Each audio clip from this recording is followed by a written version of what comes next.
Opa, tudo bem?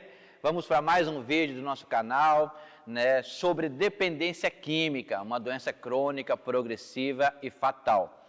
Quem está falando aqui é Osiel Bittencourt, conselheiro terapeuta. Você fica comigo nesse vídeo, se inscreve no canal, deixa seu like e acompanha o conteúdo e também compartilhe isso aí com as pessoas que você sabe que estão precisando de ajuda, principalmente as famílias. O nosso foco aqui é trazer conhecimento sobre essa problemática que tem afetado muitas famílias e com certeza você vai ser um canal que vai levar esse conhecimento através apenas de um toque do seu dedo, compartilhando, e você vai alcançar a muitas mães, muitas esposas, muitos pais e muitas pessoas, no modo geral, que convivem com o dependente químico e que precisam de alguma forma informação, porque as estratégias que eles estão usando, a forma como eles estão lidando com essa situação, não tem gerado resultado e não tem mudado a situação. Então você tem essa oportunidade agora de fazer isso. Não deixe para depois, clique aí e já compartilhe. Beleza? Vamos então entrar no que interessa, que é falar sobre essa problemática, trazendo instruções poderosas mesmo. E é lógico, informações aplicáveis. Porque não adianta eu trazer para você um monte de teorias, de palavras bonitas, mas que não sejam aplicáveis, que não seja realmente uma forma de colocar em prática. E o que você vai ouvir aqui, dependendo do seu posicionamento, da sua coragem, é lógico que muitas das nossas atitudes vai precisar ser um pouco mais enérgico, vai precisar também ter posicionamentos até mesmo um pouco mais radical, O excesso de permissividade da família não colabora e não contribui para a mudança do dependente químico. Então aqui a gente vai bater muito nessa tecla de um amor responsável, um amor também que cobra, que exige um posicionamento daquele que está sendo amado. Beleza? Eu quero começar esse vídeo falando sobre uma historinha. Vou falar bem rápido sobre essa história. É uma história de um ponto de vista de uma mãe e um ponto de vista de um filho. Sumiu na quinta-feira, numa capital, é uma história real, que eu estou contando aqui. Vou usar nomes fictícios, ou nem nome eu vou dar, para não expor a pessoa. Mas a história que eu acompanhei nos bastidores da comunidade terapêutica. Esse filho sumiu na quinta-feira, nessa grande capital, e o pai e a mãe sem notícia da onde ele estava, com quem ele estava, se estava vivo, se estava morto, se estava preso, o que estava acontecendo. E a mãe e o pai não dormiam, não se alimentou, ligou para todo mundo que conhecia e não conseguiram notícia nenhuma do filho. No domingo de madrugada, lá pelas 2 horas da madrugada já, o filho chegou em casa. Chegou em casa, entrou para o quarto e foi dormir, depois de 3 dias no uso de drogas, sumido, sem notícia, voltou sem celular, sem nada de valor mais. Na segunda-feira de manhã, às 9, 10 horas, hora que ele acordou, a mesa estava posta com o café da manhã, o pai sentado na cabeceira da mesa e a mãe sentada ao lado. E o filho sentou para tomar café com a mesa posta no café da manhã. O filho, com muita fome, de muitos dias, sem se alimentar direito, começou a tomar o seu café e comer. A mãe, já em prantos, chorando, falou: meu filho, mamãe não aguenta mais essa vida. Você está sumido desde quinta-feira, não dá notícia, a gente não sabe se você está vivo, está morto. Cada vez que o telefone toca, o coração já dispara, esperando a pior notícia possível.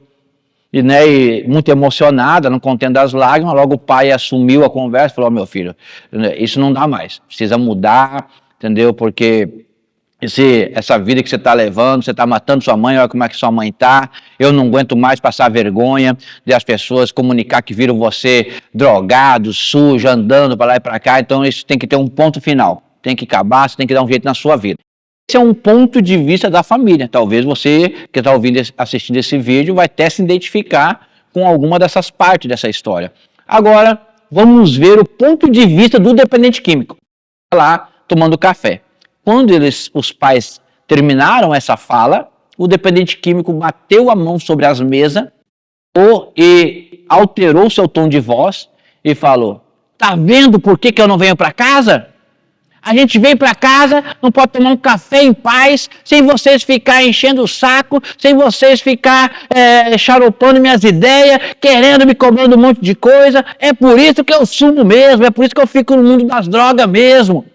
Consegue perceber dois pontos de vista totalmente divergentes. Agora, esse, infelizmente, é como o dependente químico enxerga o mundo, enxerga as situações, enxerga o que está acontecendo. Num lado vitimista, partidário e cheio ainda de manipulação para se livrar das cobranças, se livrar das pegações do pé, mas nós que estamos em sobriedade, estamos olhando essa história de fora, você há de convir que quem estava coberto de razão eram os pais nessa conversa. Mas o dependente químico, distorcendo toda a situação, se coloca como vítima da situação e como que aquilo que o pai e a mãe estavam fazendo estava agredindo o direito dele de fazer com a vida dele o que ele quisesse. Você consegue perceber que dentro desse mundo, da cultura da dependência química, o dependente químico ele tem um outro olhar totalmente diferente para as boas ações, para aquilo que você faz no sentido de ajudá-lo. Ele consegue, porque a dependência química, ela é uma doença que atinge muitas áreas da vida, não tem uma causa orgânica, única e específica. A dependência química ela vai afetar a área biológica, psicológica, social e espiritual. Então, vai precisar aí de multidisciplinar, muitos profissionais de várias áreas, para poder suprir essa demanda, cada uma em sua área, cada uma na sua área de atuação. Então não tem uma causa. Só que na área biológica, o cérebro dele e, consequentemente, o resultado que é a sua mente, que é o resultado do seu cérebro, também está comprometido. O mundo da dependência química muda completamente como enxerga-se o mundo. Aquilo que é ensinado de berço, de ser sincero, ser honesto, ser correto, ser verdadeiro, tudo isso fica de lado quando a pessoa está no mundo da dependência química, Igual o ditado que fala, lá fora é uma selva de pedra, é o maior engolindo o menor. Não vai pensar você que o filho seu, quem ele é dentro de casa, se você conseguisse ser um mosquitinho, vamos dizer assim, para ver ele lá na ativa, lá na biqueira, lá na quebrada onde ele está, como ele se transforma, ele se torna uma pessoa irreconhecível.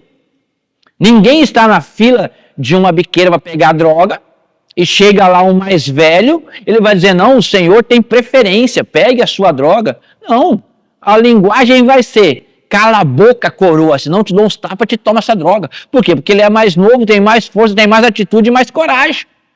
Então, a pessoa que você tem dentro de casa não é o mesmo cara que está lá fora. Então é isso que precisa ser entendido. Dentro dessa cultura que nós vamos estar falando hoje, da dependência química, o que é cultura? É um conjunto de padrões, de comportamento, de regras e normas que identifica a região a qual nós fazemos parte ou o grupo ao qual nós fazemos parte. Só que a dependência química, ela gera uma segunda cultura, que a gente chama de cultura desviante. Ela desvia desses padrões norteadores que a sociedade tem, Então, a gente, na linguagem de tratamento, a gente chama de ferramentas do uso. O que são ferramentas do uso? Ou ferramentas da dependência química? Todos esses desvios de caráter. Ou seja, manipulação, mentira, vitimismo, fingimento, todo tipo. E o dependente químico, para isso, eles usam de todas as estratégias, toda a inteligência, toda a bagagem de conhecimento que eles adquirem, eles acabam canalizando para o benefício do uso da substância. Porque a doença é que dita o que eles vão fazer, o que tem importância e como que eles vão interpretar o mundo. Então, essa cultura desviante, ela trabalha paralela nesses padrões. né? Então, uma cultura vai determinar, por exemplo, a linguagem. Um dependente químico, às vezes a família, a sociedade, vamos colocar assim, né, acaba carregando um estigma de que, se ele for para uma igreja, ele vai parar de usar droga. Se ele casar, ele vai parar de usar droga. Se o filho dele nascer, ele vai mudar. Não, se ele mudar de cidade, ou ir para a fazenda, ou ir para a roça, ele não vai mexer com isso, porque o problema dele é esse. Mas, na verdade, não é, porque dentro dessa cultura, para você ter uma ideia, quem está falando para você é uma pessoa que ficou 22 anos da vida dele no mundo das drogas. Hoje eu estou 18 anos em sobriedade. Fiz vários cursos para entender como que trabalha em área de recuperação, mas na área também de uso e de todas as ferramentas, estratégias que o dependente químico usa, eu também já usei, eu já vivi lá. E teve que ter um esforço tremendo da minha parte para poder resgatar de novo esses princípios, esses valores, e não só resgatá-los, mas mantê-los na ativa também, esses valores. Mas dentro dessa cultura desviante, existe uma forma de comunicação, por exemplo. Ele pode ir para uma cidade ou um país onde ele não conheça ninguém. Um dependente químico, se ele ficar 20 minutos, meia hora, sentado num banco de praça, logo ele vai identificar um outro usuário. Por quê?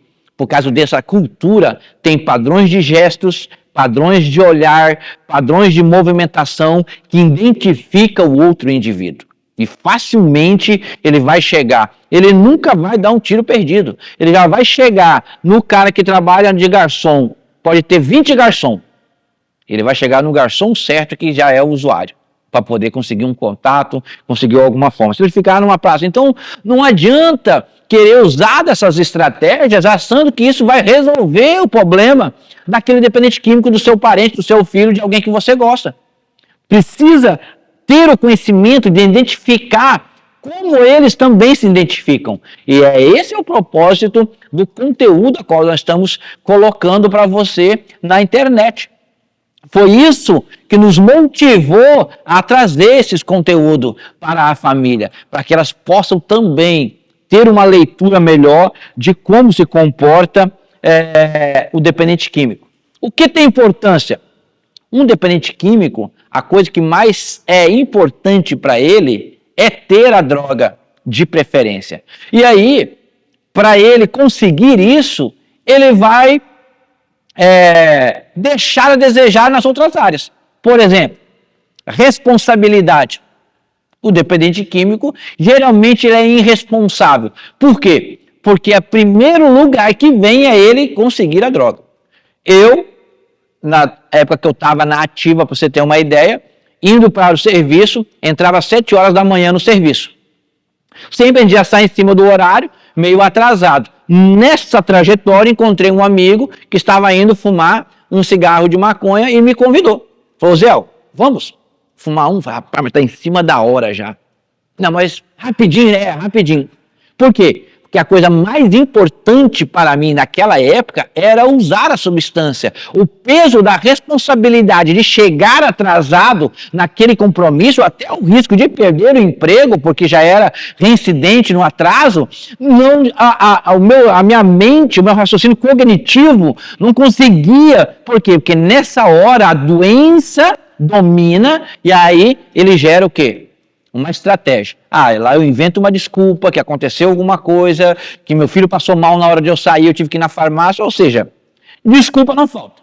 Tem centenas de desculpas para poder justificar que a coisa mais importante que existia naquele momento é eu conseguir a droga, seja ela qual for de preferência, e usá-la, e depois sim dar seguimento. Outra coisa, por exemplo, por que um dependente químico não é confiável, né? E talvez você já fez isso, de colocar o dinheiro na mão dele. Olha, a energia tá para cortar, precisa pagar essa conta, eu não vai dar para mim ir, vai você lá para mim.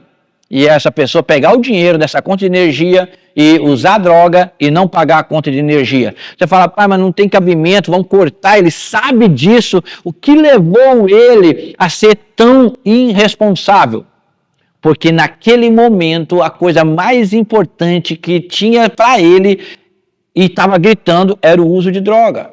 A doença dominou ele. E o raciocínio cognitivo sempre vai gerar uma estratégia. Não, depois eu vou pegar aqui, depois eu vou lá na casa da tia, pego com a tia, reponho aqui. Não, eu vou lá, eu tenho dinheiro com o meu ex-patrão, eu reponho esse dinheiro aqui. Ó, amanhã eu vou receber tal coisa, eu pago amanhã, não pago hoje. Sempre vai ter centenas de desculpas para justificar. Mas é porque ele não consegue perceber que a dependência se torna a coisa mais importante na vida dele.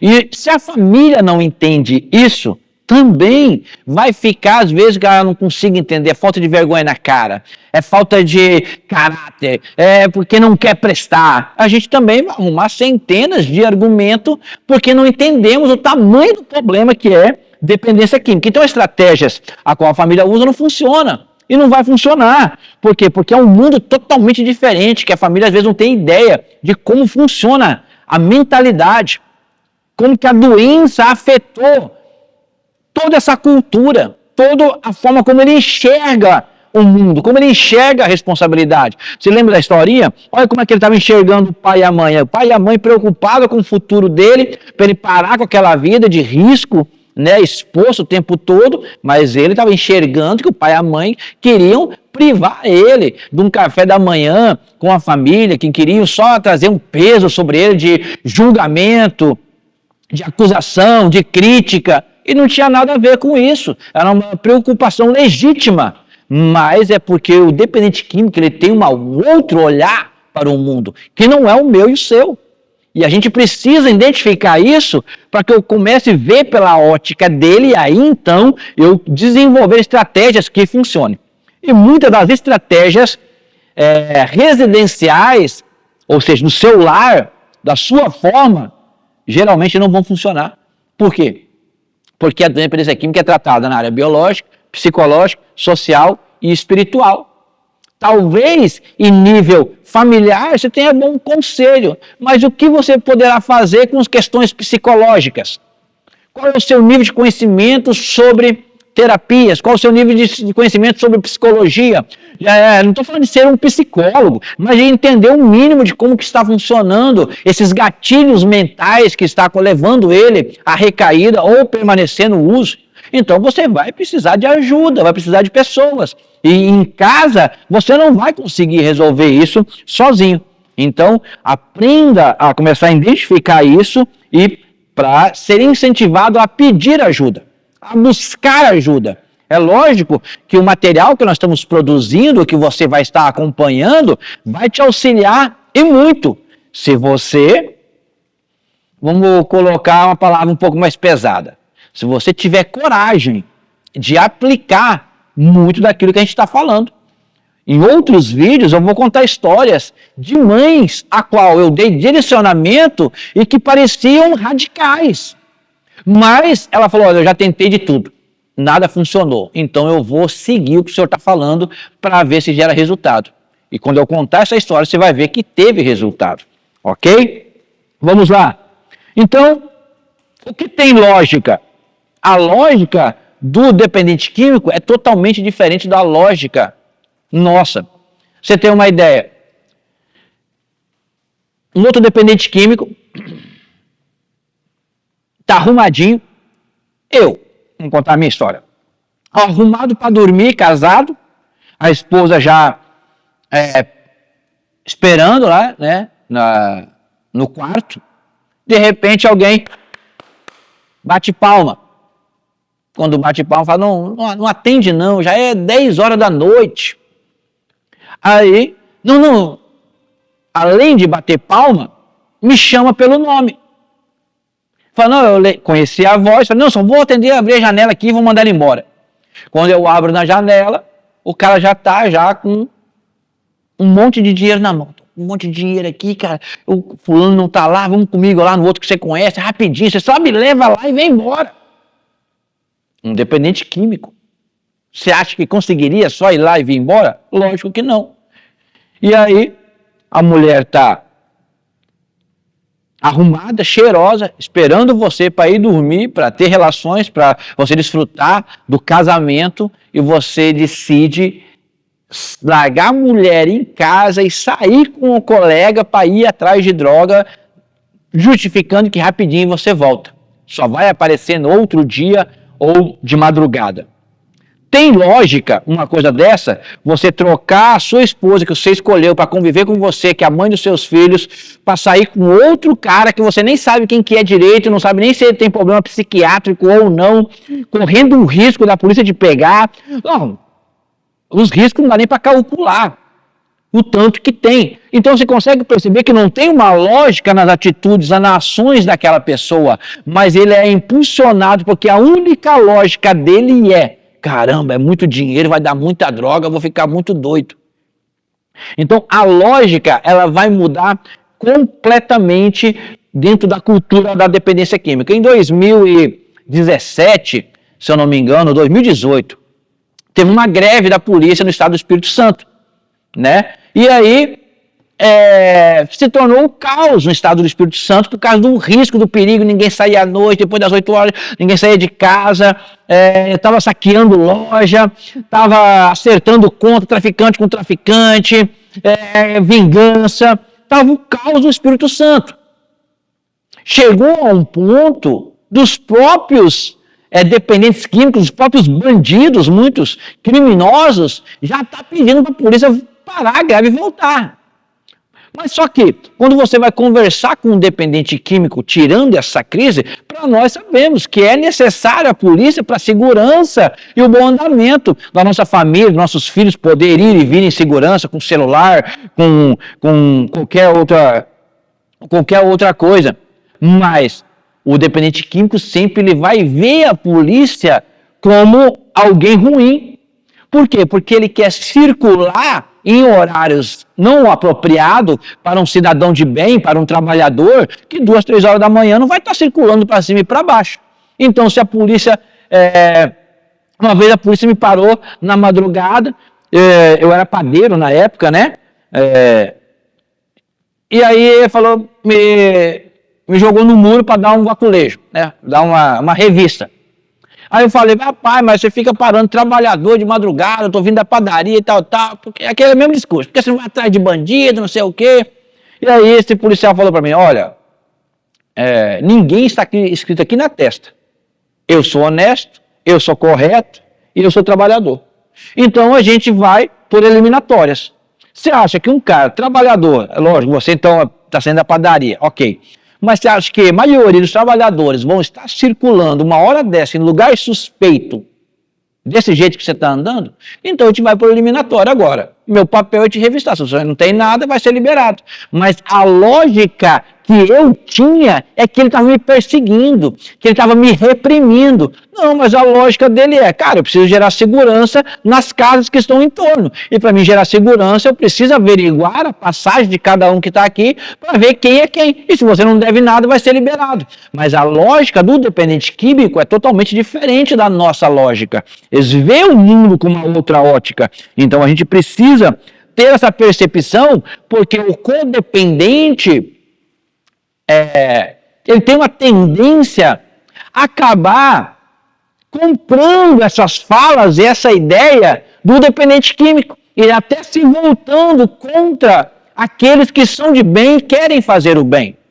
Eu falo isso com muita propriedade, para você ter uma ideia, que o dependente químico, na comunidade terapêutica, você que já teve alguém na comunidade terapêutica, primeira coisa que o dependente químico ele precisa para poder desistir de um tratamento e sair de um tratamento, achar uma boa desculpa. E aí ele vai trazer esse argumento para a família. E infelizmente, grande parte dos codependentes, vamos dizer, considerando o perfil do filho que eles conhecem dentro de casa, meu filhinho que eu eduquei, que eu criei, que dei estudo, ele tem aquela imagem do filho. Só que o filho, agora que desenvolveu essa doença adulterou tudo quem ele era. Ele não é mais esse menininho. Ele é uma pessoa maquiavélica, manipulador, não por, vamos dizer assim, intenção própria, mas por causa que a própria dependência acaba pressionando ele num canto para ser dessa maneira. E aí, primeira coisa, vai falar mal do lugar, vai falar mal dos conselheiros e dos monitores que lá estão, vai falar mal da alimentação, vai falar mal do pastor, e ele vai criar 1001 desculpa, e infelizmente muitas das famílias acabam ainda comprando essa desculpa toda. Por quê? Porque é a lógica dele, e a família está comprando essa lógica como se fosse verdade. Por quê? É lógico que vai ser ruim.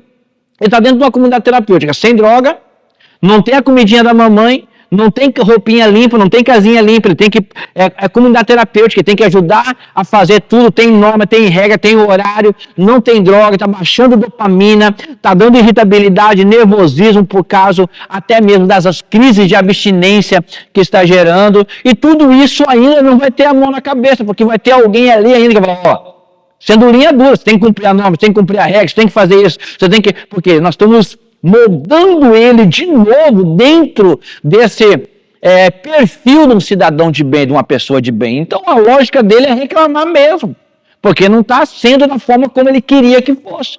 Só que, fazendo da forma que ele queria, as pessoas sendo do jeito que ele queria, tratando ele da forma que ele queria ser tratado, foi que levou ele aonde ele está. Então não funciona. E a comunidade terapêutica e o programa de tratamento vem confrontar esse estilo de vida. Então você que está em casa precisa entender, olha, o meu filho, o meu marido, essa pessoa que eu convivo, ele não é isso aqui mais. Por quê? Porque a droga corrompeu isso. Como que você vai conseguir resgatar? E mesmo assim, nunca mais aquela pessoa vai ser igual. É muito comum da gente que falar, eu quero recuperar, eu só quero voltar a ser quem eu era. Então, infelizmente, nunca mais vai voltar a ser quem era. Por quê? A recuperação não é uma amnésia, não é uma lavagem cerebral, aonde vai agora esquecer tudo que ele fez, todas as malandragens que ele aprendeu, todas as manipulações, todas as mentiras que ele aprendeu a contar, todas as malandragens e espertezas que ele aplicou. Isso não foi anulado, está lá dentro. Ele vai ter que decidir não usar mais. E aí, vira e mexe para conseguir. Não tem aquele ditado que muitos usam? Os fins justificam os meios? Então, o dependente químico, para chegar onde ele quer, que é resgatar a confiança com você, você voltar a acreditar nele, você voltar a apoiar ele, você voltar a abrir as portas da sua casa para dentro dele, esse é o fim que ele quer. E aí ele vai usar dos meios que ele achar que é necessário. Também, agora vamos dizer assim, uma mentira branca, né, um vitimismo saudável para poder mostrar. Então você tem que estar atento a toda essa leitura da problemática. E aqui você consegue, através desse vídeo, perceber que você vai ter que assistir mais vídeo, vai ter que acompanhar mais conteúdo, porque nós vamos falar sobre muitos assuntos que você vai ficar grudadinho e vai falar, eu preciso mesmo acompanhar o Oziel e esse canal, porque nós vamos continuar falando no aspecto biológico, psicológico, social, e você vai aplicar isso na sua família, ok? Muito obrigado e até a próxima.